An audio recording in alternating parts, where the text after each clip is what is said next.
Alright guys, it's Chatterbox Reviews, coming to you guys with my review for the pilot of the new Fox series, Monarch.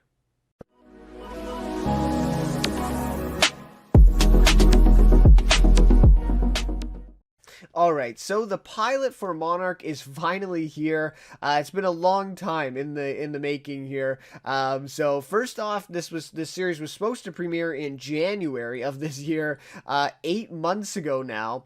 And I believe it was within a week or less than a week even of that premiere date that Fox said all of a sudden came out and said, because of what's going on, we're just not able to get it out, and we need more time to make this, a really polished product, work on kind of the marketing, really selling the show.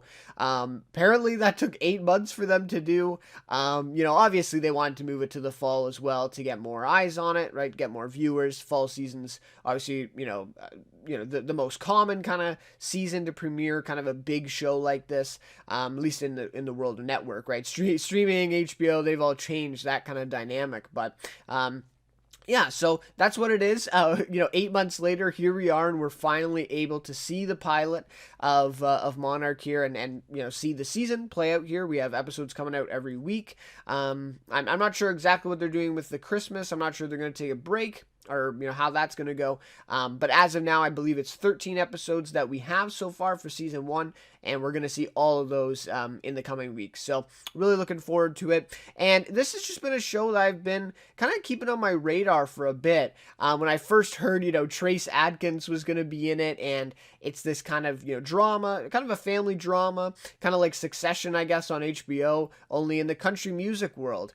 And as a country music fan, I would say, and someone who's definitely familiar with Trace Adkins' work, his music, this is just something that I found really intriguing with that kind of family drama, but in this kind of world. A lot of people compared this one, it's like a combination of Empire and Nashville. Those two shows are really, really popular shows, really successful shows over the last few years. Over the last decade, really. And so pretty good combination if that's what this is being referred to. We'll have to see if it lives up to that, of course. But yeah, so something I was really looking forward to, really glad it's here. And yeah, I'd love to hear your guys' thoughts. Were you looking forward to this one? Were you familiar with this whole release kind of drama around the show?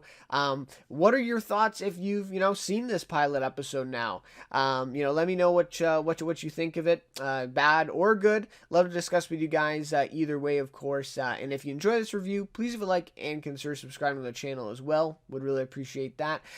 So for this one, if you haven't seen the episode yet, if you haven't seen the pilot, I am going to go through a bit of a recap for this one with just light spoilers. So if it really matters to you, then you haven't watched it, you really don't want to know anything going in, maybe skip ahead then. I will share my overall thoughts a little bit later, and so that'll be in the chapters, that time code, and maybe I'll also put in the comments if you're kind of interested in skipping ahead to that.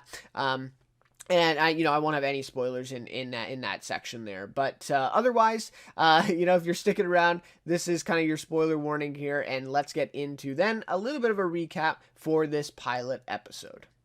Alright, so we start off this episode with a bit of a flash forward where we see Albie Roman. So he's the first Roman we get introduced to here, of course played by Trace Adkins. And like I said off the top, this is one of my biggest draws, I would say, to the show, and just so curious to see how Trace Adkins would play this. I know he's had some acting roles in the past, but I believe this is probably his biggest kind of most notable role, being in this huge Fox network show now, and obviously being a lead in it as well. Even though I don't think his character is technically our main character, he's definitely a lead in the show. So just so curious to see how he would do, and more on that in a little bit when I talk about the acting and the my kind of overall thoughts on the show. But yeah, just really interesting to see him in this, and love this first scene where we just get thrown in right with Albie Roman right at the beginning with Trace Adkins. And I really like the way he kind of played it, at least in this first scene. Really great. So he gets the shotgun from his case then and drives out to a forest. So very mysterious, right? We have no idea really what's going on. We're just kind of thrown into this. So he gets out of the truck and says, "A Roman never forgets a friend or an enemy, and then pulls the trigger. And, we're kind of left to believe they supposedly kill someone there. They shoot someone. I guess at least shoot someone, probably kills them in the process. So yeah, and then that's kind of where we leave off. Then we kind of are thrown into the 3 months earlier timeline, which we'll get to in just a second. But first, I want to finish then off, just to kind of finish this sequence with the scene that we get then at the end of the episode. So we come back then to, basically this scene, probably about a few minutes later after he pulls the trigger and shoots this person, we're led to believe, and we see him digging a grave, right? And then he pushes the body into the grave, and I think he says, rest in peace or something like that. Something along those lines, and so yeah, that's kind of it though. He throws the body in, and then I think he kind of takes a shovel of dirt, throws it on top. Really like that shot though too, where the dirt kind of covers the camera, and then that's kind of where we fade out, and that's the end of the episode. So yeah, I just thought it was worth it kind of to talk about these two scenes together. But the way that it plays out in the episode, they're actually, on the kind of the bookends of the episode, which just kind of adds to the mystery and kind of the intrigue of it all. So the fact that the rest of the timeline then is 3 months earlier, to me, this doesn't seem like, and of course we know later in the episode that Dottie does die. This doesn't seem like he's burying her though, right? Because it does seem like he's very much burying the body that he just, of the person he just killed, of the just shot, and obviously he doesn't shoot Dottie because she dies in a different way. But the way that it plays out, and him saying, rest in peace, and he looked a little emotional when he said that, and the fact that this occurs right after the scene where Dottie dies, it just kind of seemed like, oh, maybe it's Dottie that he's burying out there, but it doesn't quite fit because obviously you wouldn't be burning her 3 months later. So yeah, just a mystery. I really have no idea. I don't think any of us have a clue where really who this is for sure. At least maybe some theories floating around. Maybe one of the family members in this episode that we meet, one of the kids. I just have no idea. Maybe it has to do with Dottie with that barn fire, that they're kind of setting that mystery up. So really no clue, but intrigued nonetheless. It's definitely a kind of an enthralling mystery so far, and I really like the way that these scenes, like I said, kind of bookend this pilot episode, and really they hook you at the beginning to watch the episode, and then it kind of hooks you to tune in next week, which I think is really effective in that way. So yeah, those are kind of my thoughts on that, and love to hear your guys' thoughts if you have any theories or if you have an idea of who he's burying there. Does it have anything to do with Dottie in the barn? All of that. Love to hear your thoughts. So, okay, so then let's get into basically the start of the episode, really, and meeting everybody. So 3 months earlier, we get the kind of caption. So we're introduced to Dottie and Albie Roman, who are kind of allotted the kind of titles of king and queen of the country music world. And I'm not sure, a lot of the things in this episode and in the show, I'm assuming going forward, they are kind of trying to mirror the real life kind of country music world. I'm not exactly sure who they'd be mirroring here. I think they do mention in the episode as well that, they were kind of the first king and queen of country music. So maybe they're kind of building that up as well. But to me, and I'm not completely familiar with country music history, I know more about the current day stuff, obviously. But to me, no one pops to mind really that would be considered the king and queen of country music. That's just something that didn't pop to my mind, but that's something that they're kind of just going with here. We're just led to believe that both of them have these titles and have been successful together for all this time in the country music world, right? And we get the idea it's been for a few decades, right, that they've been kind of on top, right? So the news then of Dottie's diagnosis starts to spread, and then we see this reporter ask her about it at the press conference, and then we find out that she's actually the one who leaked it later on in the episode, and we get the magazine cover of her diagnosis on there, which is kind of a little funny thing, and really fits that character that they're kind of building here. And we also find out then that she really only has a few months left to live.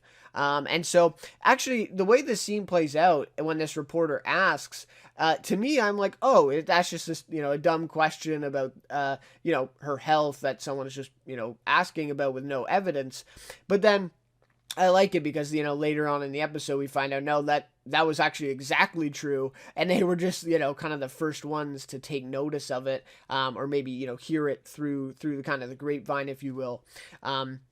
And hear the kind of rumors. So, this is kind of where we're put into. Dottie has a few months left to live, and then, that she'll be gone, and it's kind of all about who is going to come next, who's going to continue on this legacy, because you almost get the idea as well, as they're kind of being called the king and queen of country music.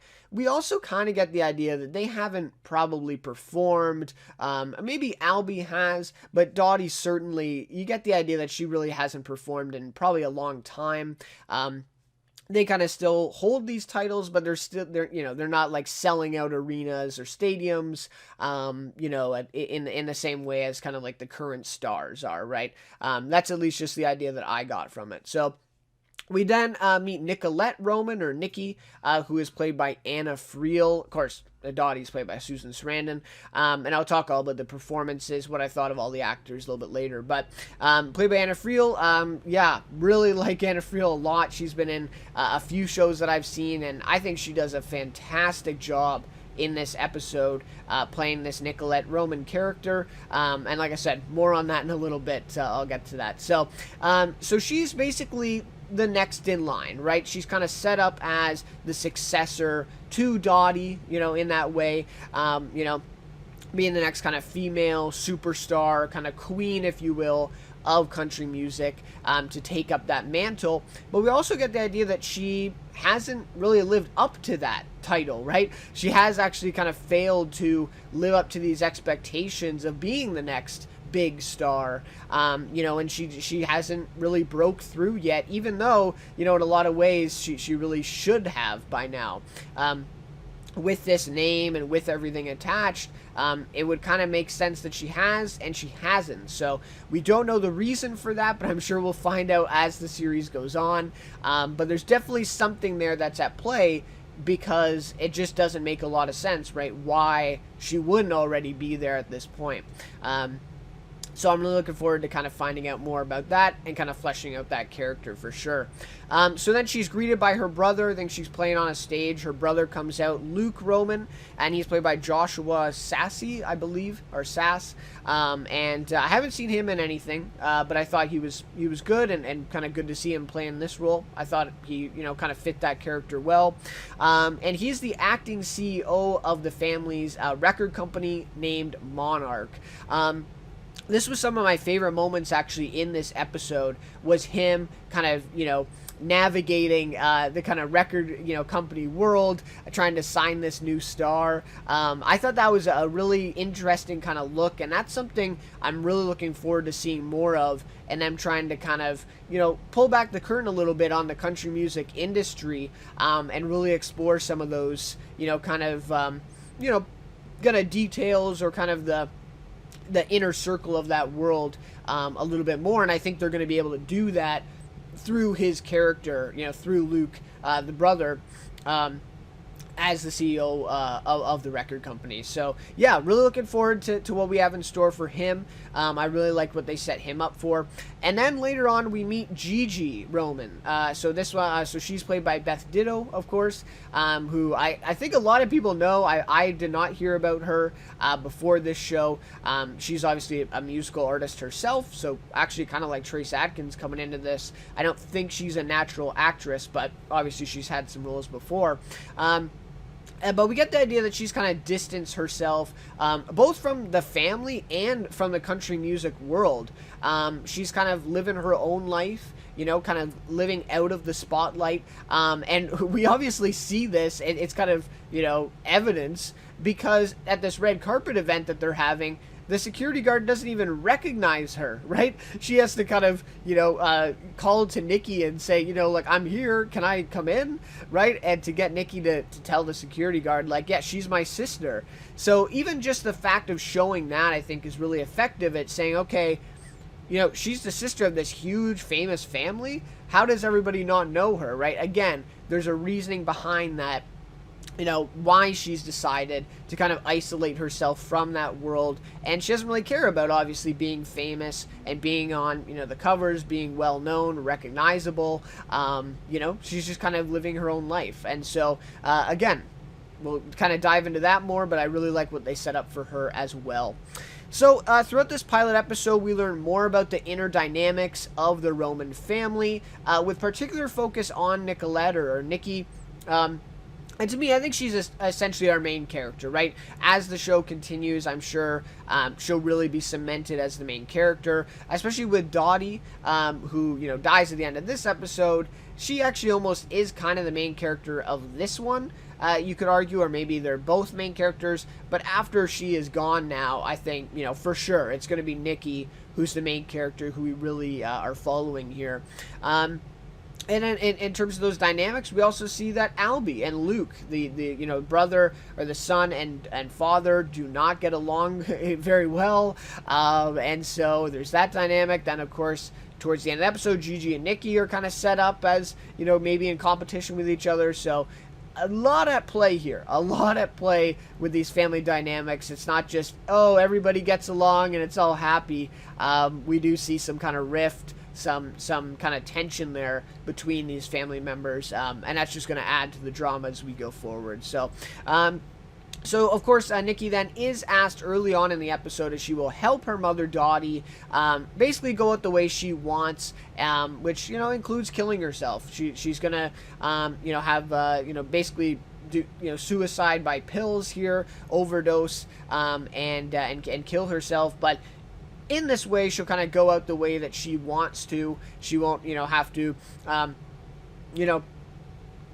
endure the entire, cancer. I believe that's what it's diagnosed, right? But I don't think they really go into details. But she won't have to deal with the cancer and this kind of, illness or this kind of diagnosis. She won't have to live with the consequences of it. So we see Nikki initially refuses this, right? She is very adamant on not doing it, not helping her. But as the episode goes on, we see how important it is for Nikki to please her mother and live up to her expectations. And I think that's the biggest kind of thing to get out of this episode, I think, or at least with this plot line too, in that Dottie's expectations of her, you can clearly see that she's kind of the favorite of all the kids for Dottie. She's the one that she kind of sees herself in, all that stuff, right? And Nikki is very much, very much kind of trying to fill those shoes, trying to impress her the entire episode. And so, yeah, in the end, she does, capitulate. She does, say that she will help her. So after this family celebration night, where they have these performances, we see Nikki perform with her sister Gigi as well. And so, obviously that scene kind of, like I said, adds to that kind of competition that we see, and Gigi basically outshines her in this performance. So, like I said, we'll have to see, more on that dynamic going forward. But it is then after this family celebration, that, she goes to Dottie's room at the house. Dottie has the pills and, basically gives them to Nikki. Nikki helps her unscrew the lid, which kind of makes a little bit of a comedy, little bit of a comedic moment there. And Dottie takes the pills and slowly passes away. Yeah, I mean, this was shocking to me. I didn't know that they were going to kill Susan Sarandon off. I thought for sure the way they were building this episode was that it was kind of, like she wants to kill herself. And I didn't think that it would actually play out that way. I thought, honestly, it was more of kind of a comedic thing of, like she says she's going to do it, but she's never actually going to do it. And She does. So a little bit shocking, really kind of surprising here. But the biggest, thing to get out of that at the ending here is Gigi happens to walk in on it, and sees Nikki holding this pill bottle and sees Dottie lying there, very, very recently, but she has now died in the bed. So a lot of explaining to do for Nikki here, right? Like, this is just something almost impossible to explain, really, to lie about or make something up here. She is caught red-handed in the act, helping her mother do this. And, for Gigi to see this, not good. Right, not good, very upsetting, and like I said, hard to explain that moment. So, yeah, and that's kind of where we end the episode.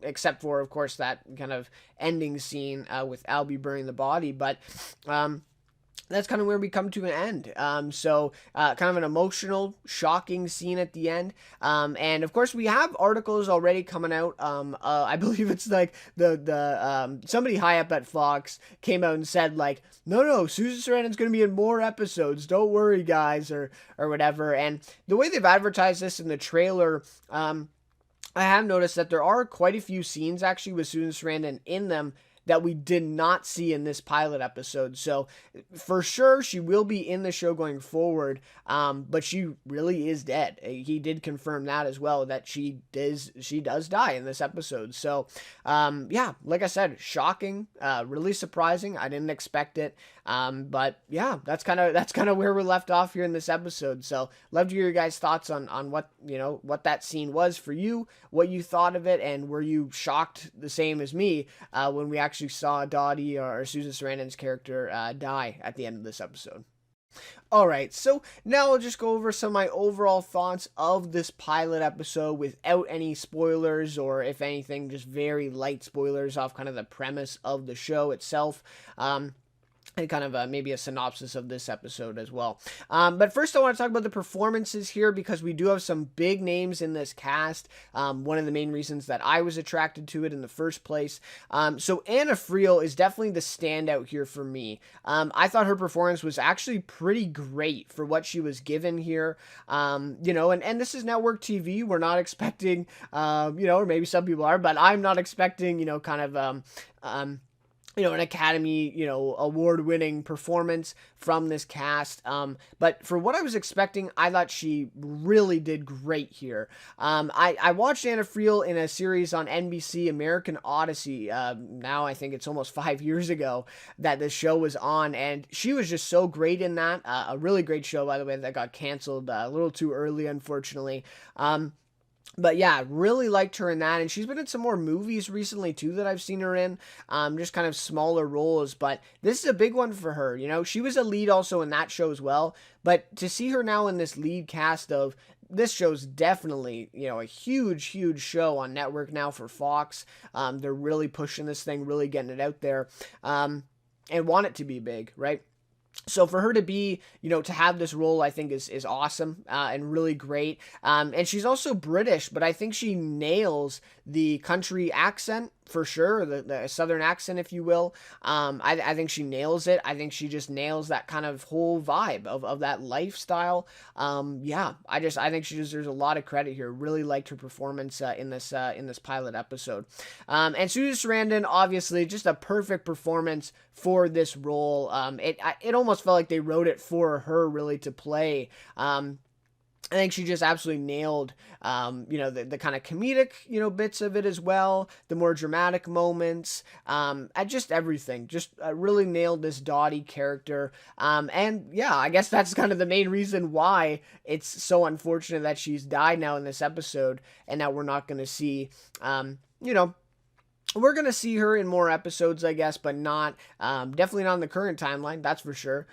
It'll mostly all just be flashbacks. So, kind of unfortunate, but again, she is a huge name, an Academy Award winning actress, and so it was kind of a little weird in the first place to have her now starring in this network show. If she's going to be in this network show for the whole season, it did seem a little bit suspect maybe going into it. So, I guess it's not like, insane shocking for, her to depart now a little early after this pilot episode, but I was so really surprised to see it play out the way it did in the episode, but she's great. Beth Ditto, I thought, was really good too. Again, I don't think she's a natural actress. I think she really is a musician. I think it's like a rock, right? She's a rock musician. Again, I'm not familiar with her before watching her in this episode, but I thought she was really great. I thought Joshua Sassy, or Sass, as Luke Roman, the brother or the son, either way, I thought he was good too. I thought he was good. Kind of, filled the role. Nothing really great, but nothing bad either. I thought he was good. And Trace Adkins. So I think he's trying his best here, ultimately. A lot of people pointed out, really criticizing him, that I've seen some comments about his acting in this episode. I don't know. I mean, he is playing off Susan Sarandon in a lot of these scenes, which, I mean, like, how do you do that, right? Like, how do you do, even actors who, are considered, really good in the industry and all that, great actors, they would probably struggle having scenes like that with Susan Sarandon. So, I think he's trying his best at the end of the day. What I did like, and what I'll get to here in just a second, is having Trace Adkins playing this role is just perfect, right? Having an actual country musician, and he almost is kind of playing himself. In no way do I think he's the king of country music or ever was really in his career. Not going that far, but he is kind of playing this, big time country musician, which he definitely was and still is in a lot of ways. So I think in that way, perfect casting. Will his acting be probably a little bit lower level than some of these others? Probably, right? Probably. But I think he is trying his best, and we'll have to see, what he has for us in the rest of the season. And I'm sure he will improve. I think, when these cast members get more comfortable with each other too, then the chemistry is just going to improve. You see that with every show. And so hopefully, we'll see a little bit better from Trace Adkins there. But I didn't think there was anything terrible. I think people are really criticizing him a little too much for this pilot episode. Okay. So the biggest highlight for me of this show, which was something that they advertised, and I'm just really glad that they actually achieved this, is the musical performances and the authenticity of this show. Wow. I mean, I thought these performances sounded good. They felt pretty authentic. Just the look of them, like I said, the sound of them. And to top it all off, the composer of this show, or I guess the kind of, the musical organizer, because it's not all original music here, is Caitlin Smith, who's been really popular popular, maybe actually not a lot of people know her, but she's been a very successful songwriter in the country music world for a long time.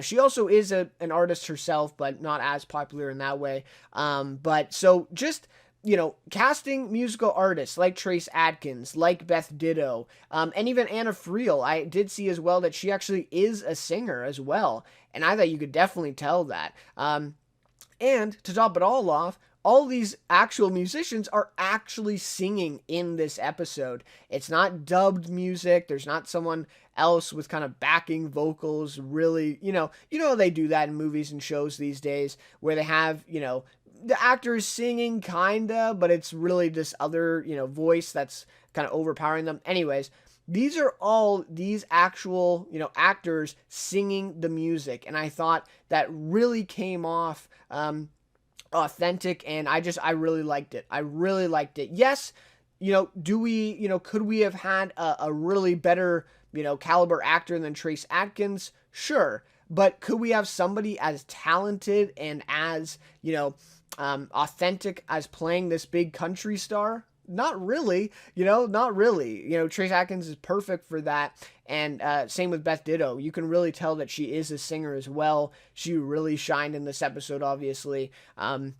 And like I said, Anna Friel even, she's not, an artist herself. She doesn't have albums out there, but she can really sing, and you can see that as well. So I was really impressed by this. I can't say enough about how impressed I am about the authenticity here, and just everything that's gone into it. Again, nobody said that they had to get Caitlin Smith either. They could have got somebody who wasn't even familiar with country music and is trying to kind of, finagle their way kind of through things. But no, they get Caitlin Smith. They get somebody who has written like numerous like hits for country music throughout the years here. And she even wrote the intro, the intro theme as well for the show. So yeah, I can't say enough about it. Really great stuff. Okay, but let's get into a couple negatives because I don't think this pilot was perfect by any means. The editing of this pilot episode was very frustrating to me. Like, really frustrating. I thought only about 2 or 3, maybe 4 scenes actually felt complete in this entire pilot episode. And by that I mean they really had time to breathe and sink in. So you watch the scene and you were able to get something out of it and actually think about what was going on for at least a few seconds before they kind of switch to the next thing. And you're kind of thrown into this next scene, these characters arguing or talking, and you're like, what just happened? Right? Like, what just happened to this last scene? Where are we now? The pacing of this was just crazy to me. And like I said, I think these 2 or 3 scenes, the one scene in particular that I remember is, thinking this as I was watching, I'm thinking this, and it was the son, so Luke Roman, and I think he's talking to Dottie, Susan Sarandon's character, and they're at the horse stable, right? That scene I thought was one of the best of the episode because we actually had time with these characters. We had a few seconds in between lines. We held on the faces a little bit longer. Just felt like such a well-paced scene. I got a lot out of it. I think it was just a really well-acted scene as well. But like, wow, almost all of the other scenes in this episode felt like they were cut in the middle. Right? Or they just at least cut too short. I just thought it was really frustrating. It's like, okay, we're finally getting into this scene. Okay, I wonder what's going to happen. And boom, it just sounds like they cut out 2 or 3 lines at the end of the scene and just kind of put in a shot to end it. Oh, and let's cut to commercial or let's cut to the next scene. So yeah, just not a fan of the pacing here and the editing. I thought it was just really kind of annoying. And it was just so hard to get into these scenes and invest into these characters because everything is so fast. Everything just going. Here's the next one. So yeah, those are kind of my thoughts there. Now I will say the pacing of the second half of the episode did feel better than the first half. I felt like they did kind of slow things down a little bit. But having said that, I mean, I still think they went too fast. But yeah. Now, of course, saying this, I do recognize it is a network pilot. You got to do a lot in these pilots to grab people, get them to watch the next episode, and that's what it's all about, right? You got 42 minutes, probably max, without commercials, right, for this episode. You got to fit in a lot of shit, right, to kind of get people into it. So I recognize that. I get it. To me, this was really frustrating. I think they really could have done better here. Maybe put some of this stuff in next episode if you have to. I don't know. Or maybe Fox, this is a big show for you. Want this to be big. Maybe give them a few extra minutes of runtime. Maybe increase your schedule here. And give them a few minutes extra. Maybe make this even an hour episode, hour pilot.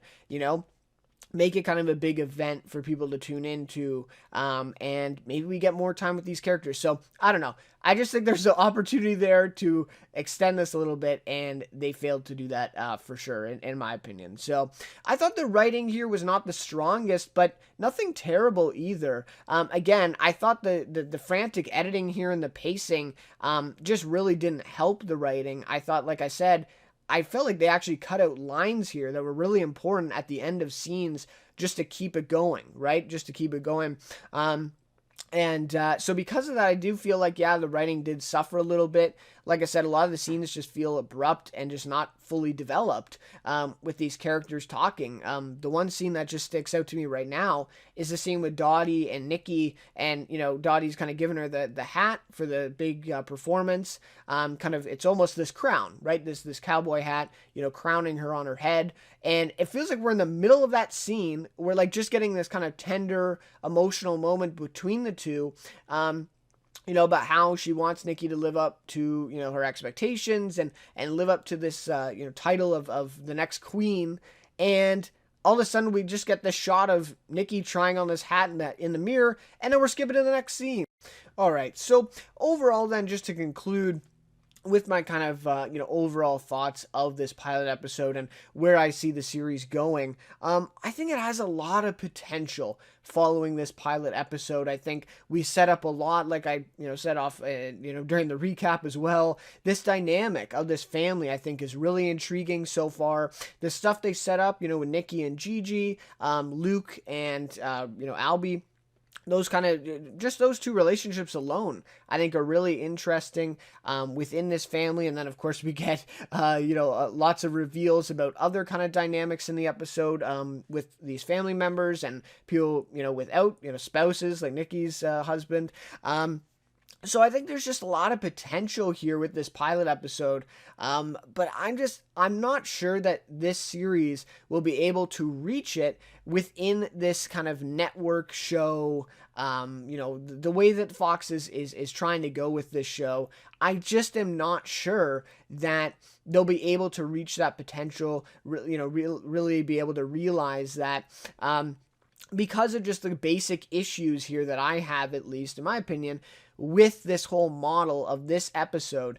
If they slow down the pacing here a little bit, the the kind of writing comes along with that, where it's we kind of get time to flesh out these characters, and we spend a little more time fleshing out these dynamics before we kind of jump the shark, which we did see a couple times in this pilot. Like I said, I think mainly due to the editing here, not necessarily the writing. But if these moments persist in the season, I just don't see this show becoming really what it could be. To me, I mean, if this is on HBO, like whole different story, right? Of course, you can't really compare the two. This is a Fox network show. HBO would be an hour, no commercials. The budget would be a lot higher. But anyways, I don't know. I feel like if it's on HBO, we could really get, committed to these characters, get more time with them. The pacing would be a little slower. But just within this kind of breakneck pacing, this network world where you always got to have a scene, every commercial break has got to catch somebody and keep them watching. I'm just not sure that it lends itself that well to this type of show. That they're trying to build here. But anyways, like I said, a lot of positives to me. I thought some of these performances were really great, especially Anna Friel was really great. The musical performances and the commitment to authenticity in the kind of music areas of this show, which is kind of a big part of it, I thought was really great. It's just the editing, the writing, the kind of little issues here that are kind of persistent throughout this pilot and probably throughout the series, I think is going to bring down the ultimate kind of end result of the show. So anyways, having said all that, I'll definitely be tuning into next episode. I think I'm going to give this about 3 or 4 episodes before I kind of make my decision ultimately of, if I'm going to continue, what the show's like, is it improving, is it getting worse? So yeah, I think we'll give it 3 or 4 episodes at that point, kind of see where it's at. And, I probably will do, reviews for the future episodes as well. So please stay tuned for that if you're interested and if you, plan on continuing watching this one through the season. So anyways, that'll just about do it then for all my thoughts on the pilot for Monarch here. Again, like I said off the top, love to hear your guys' thoughts of what you thought of this pilot, or if you haven't seen it, what you're looking forward to. All that kind of stuff, like I said, love to discuss with you guys as always. But yeah, like I said, should be back then next week, or actually in a few days now, for episode 2 of Monarch.